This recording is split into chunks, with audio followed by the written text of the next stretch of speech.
anda tabii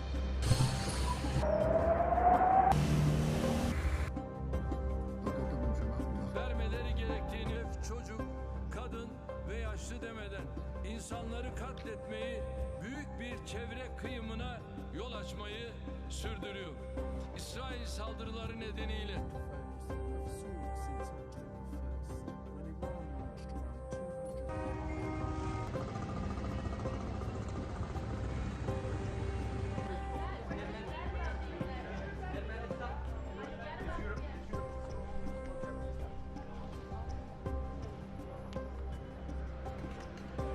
şu anda tabii bugün bu soruyu sormak bana biraz garip geldi.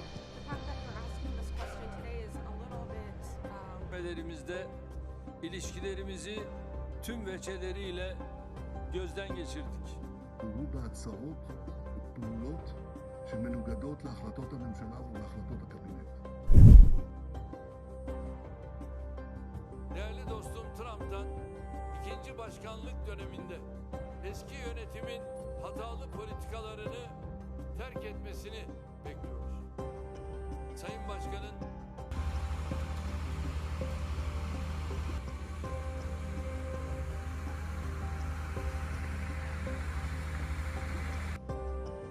gelecek nesillere daha adil bir dünya bırakmayı konuşurken İsrail'in Filistin ve Lübnan'ı hedef alan hukuk, ahlak ve vicdan dışı saldırıları devam ediyor.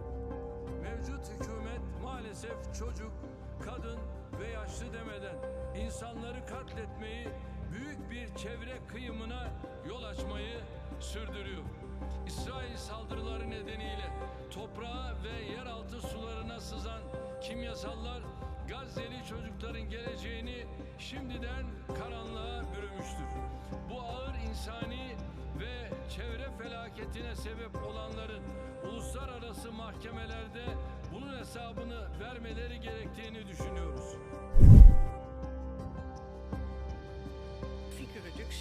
Doelstelling vastgesteld die inhoudt dat haar scope 1 en 2 emissies in 2030 met 50% zijn verminderd ten opzichte.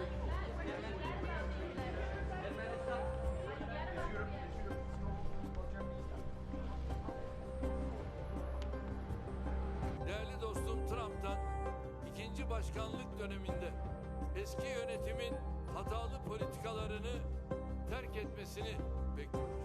ושנית, לעקוב בכל ניסיון של התחמשות מחודשת שלו, ושלישית, להגיב באופן